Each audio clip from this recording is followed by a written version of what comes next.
All right, so get ready, because today we're diving deep into something really fascinating. Yeah. The number 432. We're Oh, talking ancient knowledge, hidden harmonies, okay. even hints of maybe something beyond our current understanding, you know? And I'm intrigued. I know, right? So you sent me this YouTube video. It's called Once Opened, Your Third Eye Will Never Close, The Seat of the Soul. Right. Now, I know that title's maybe a little out there, Yeah, but attention grabbing, maybe? but we're going to look past the flash, okay? We want to unpack those core concepts. That's what we do here, yeah. Right. Get to the good stuff. Exactly. Okay, so the video dives into this idea that ancient Sumerians, right, Okay. maybe they had advanced Not knowledge, really advanced. maybe even from extraterrestrials, okay? Oh, okay. And that knowledge, they suggest, is encoded in their base 60 mathematical system. That's a big claim. Well, it is a big claim. Yeah. What are your initial thoughts on that? Well, I mean, ancient civilizations having, knowledge beyond our own, Yeah. that's always captured people's imaginations. Right. But we got to be skeptical. Sure. Look for evidence. Always good to be grounded. Right. Absolutely. Okay. Yeah. So they start by introducing this factor 9 grid, If. and they suggest a connection between 432 hertz tuning, right, Hmm. and this grid. Okay. And then they point out that this grid produces all these significant numbers that are found in geometry, religious texts, Ah. even ancient monuments.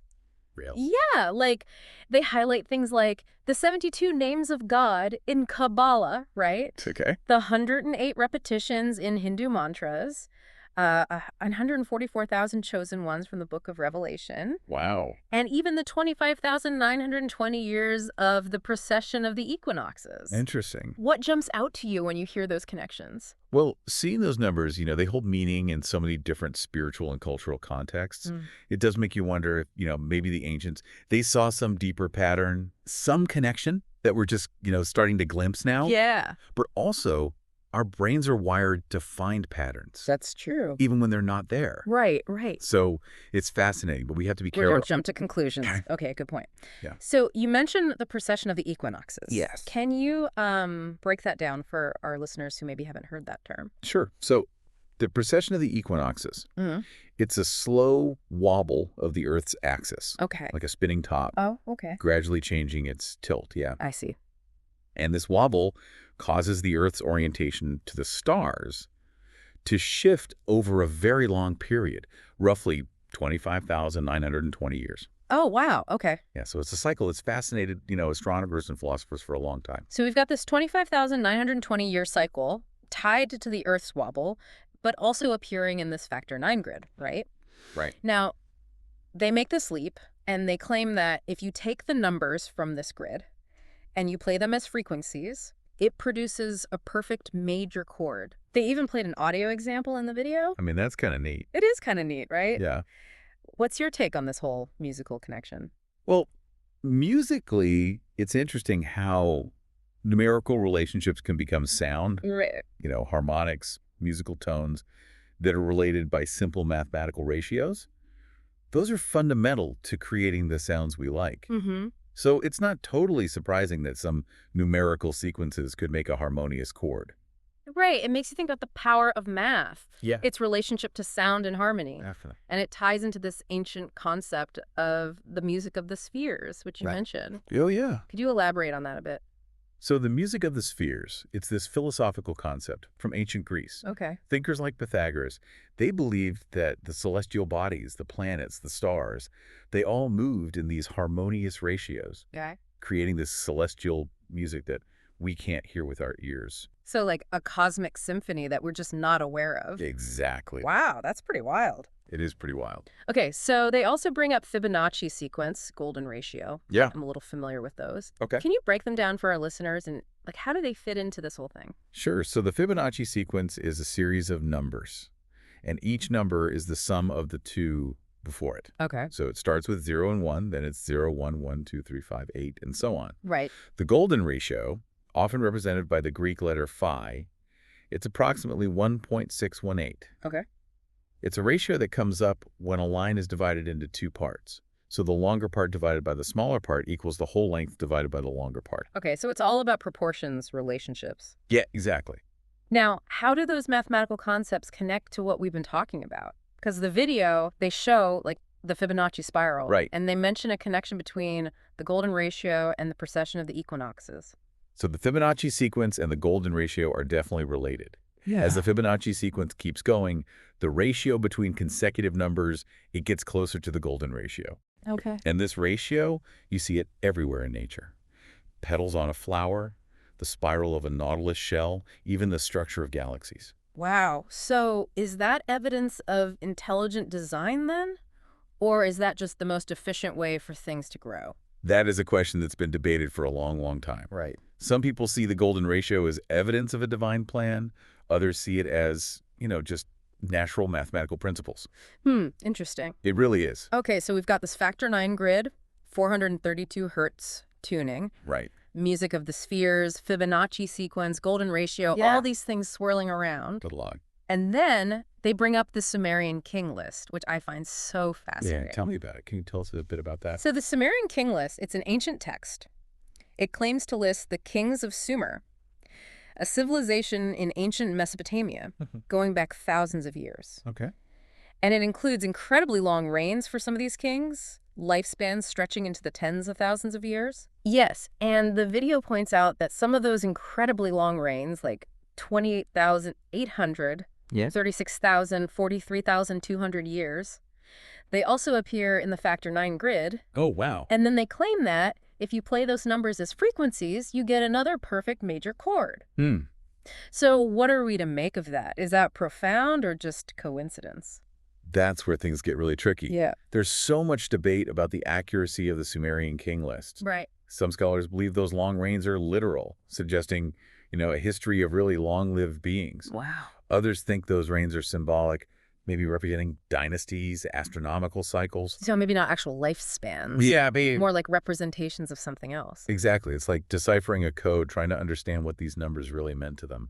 It's like we're looking through a window into a lost world, trying to put the pieces together. Absolutely. And then they bring in a visual element. Okay. They show an image of a Sumerian figure holding a pine cone-shaped object, I've seen that. which they interpret as representing the pineal gland. Interesting interpretation. That. Well, the pineal gland, it's a fascinating part of the brain. Small pine cone-shaped gland, Right. deep within the brain, plays a role in regulating our sleep-wake cycles. Okay.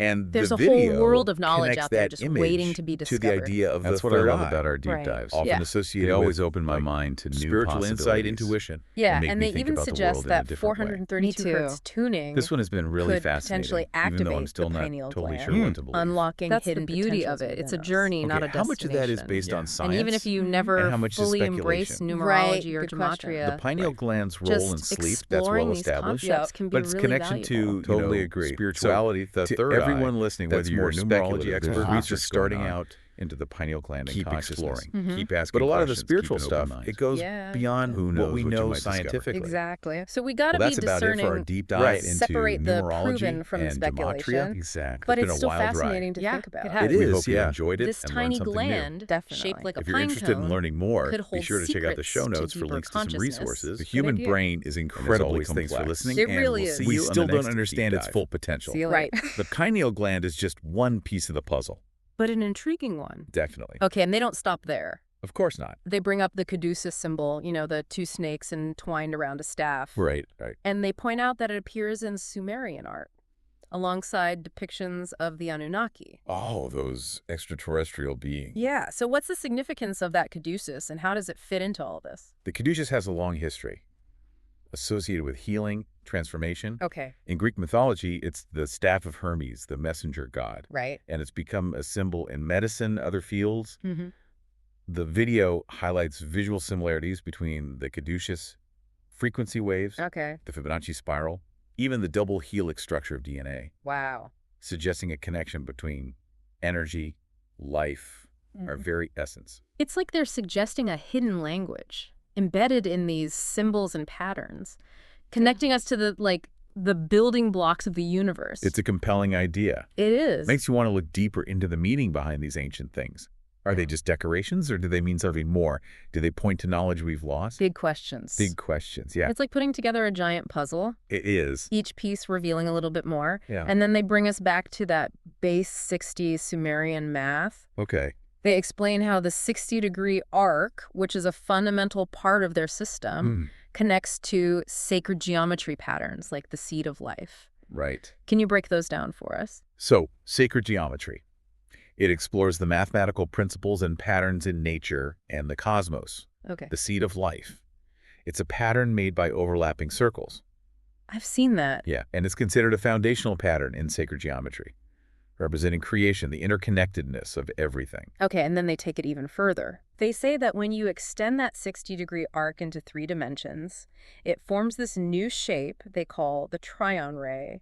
Yeah. And then they present a genesis structure Yeah. formed by 12 of these trion rays radiating from a central point. Wow, that's a lot. It's a lot to take in, right? It is. What do you make of all that? Well, it speaks to our desire to find patterns, order in the universe, Right. to see how things connect, the small and the big. Yeah. Whether those specific shapes hold the key to the universe, that's a question we need to explore more. Sure.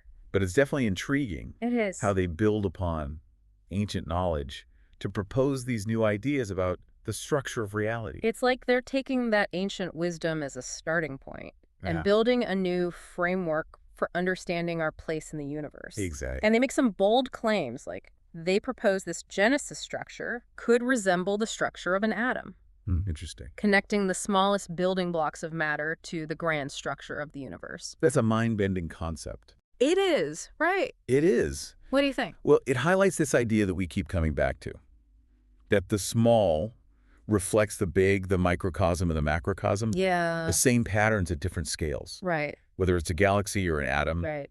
It's amazing to see those repeating patterns. It's like the universe is whispering secrets to us through these patterns, Maybe it is. inviting us to unravel its mysteries. And maybe that's the biggest takeaway. What do you mean? Whether or not we understand all the specifics, the invitation to explore, to question, to seek connections, Right. that's what matters. It's a reminder that the pursuit of knowledge is a journey. Absolutely. And sometimes the most important discoveries are the ones that make us question everything Exactly. and see the world in a new light. Yeah, a new perspective. It's Yeah. like we're building on what they knew, trying to see further. Right. And what do you think those ancient Sumerians would think if they could see us now? You know, grappling with their ideas thousands of years later. Well, that's a good question. Yeah. I mean, would they be amazed by our technology? Or, maybe disappointed in how we've used it? It's like they left us a message and we're still trying to figure it out. Yeah, like a message in a bottle. Right. And speaking of messages, this video, it really focuses on that 432 hertz tuning. They're suggesting it's like a key to unlocking something within us. That's an interesting idea. What are your thoughts? Well, the idea that frequencies can affect us isn't totally new. Right, like sound therapy and stuff? Exactly. Sound therapy, music therapy, they've been around for centuries. Yeah. And there's even some research on how frequencies affect the brain and body. So it's not, like, totally crazy to think that? No, not at all. Okay, but they seem to be saying that 432 hertz is like this magic frequency. Yeah, I see that. They contrast it with the 440 hertz tuning that's standard now. Right, the standard tuning. Suggesting that 440 hertz is blocking us from experiencing those harmonic frequencies. I think it's important to be a little skeptical there. Oh. Different tuning systems, sure, they create different sounds. But to say that a specific frequency has psychological or spiritual effects, that needs more evidence. Okay, so you're saying that even if people feel a difference listening to 432 hertz, Yeah. it doesn't mean that it has some inherent power or that 440 hertz is bad. Exactly. Our perception of sound is complex. Sure. It's influenced by our preferences, our culture, even the room we're in. Right, right. So exploring different frequencies, that's cool. Yeah. But let's avoid making big claims without the evidence. Okay, that makes sense. It's like when people say they can taste the difference between bottled water and tap water, Uh-huh. but then in blind taste tests, Yeah. they can't actually tell. Oh, yeah, I've heard that. It shows how our perceptions can be shaped by what we believe. Right. Our minds can play tricks on us. They can. But those experiences can still be real for the person, right? Absolutely. And that's Yeah. why it's important to be open-minded, to Yeah. consider both the science and the subjective experience. So we're not saying that people who believe in a 432 hertz are wrong, No, not at all. just that we should think critically. Exactly. Encourage curiosity, but also skepticism. Good balance. Yeah. Okay, so back to the bigger picture. Right. They're suggesting we're at a crossroads.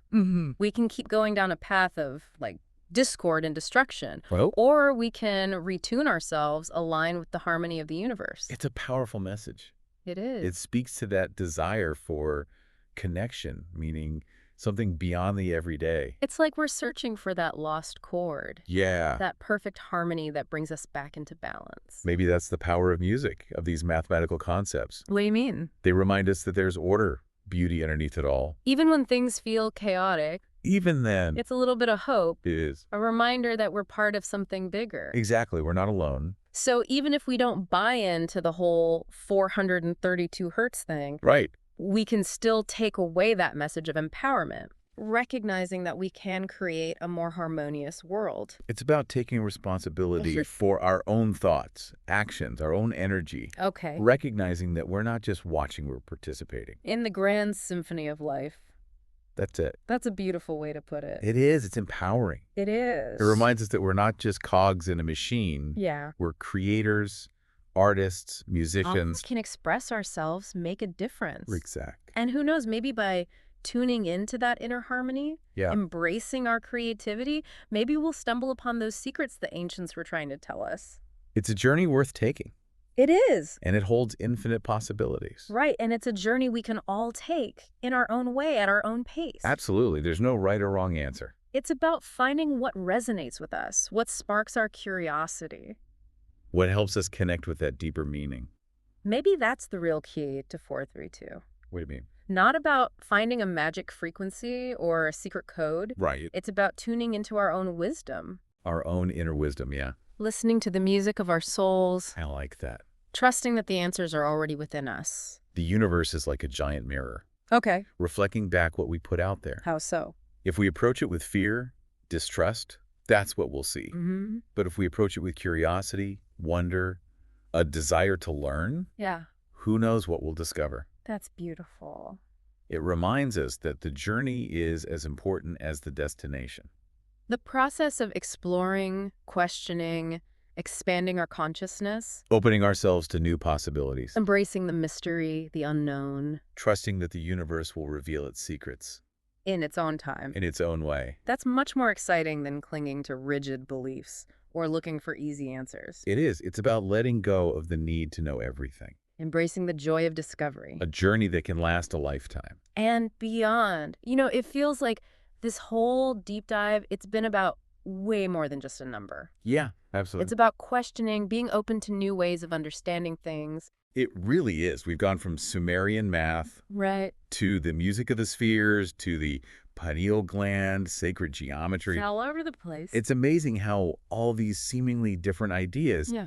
they can connect, you know? It's like we're putting together a giant puzzle. Yeah. We might not have the whole picture yet, Right. but every piece, it gives us a glimpse into something bigger. A grander design, yeah. And they even talk about how the ancients, maybe they had knowledge beyond ours, Mhm. knowledge from, extraterrestrials, which is a huge claim. It is a big one. And we might not have proof, Right.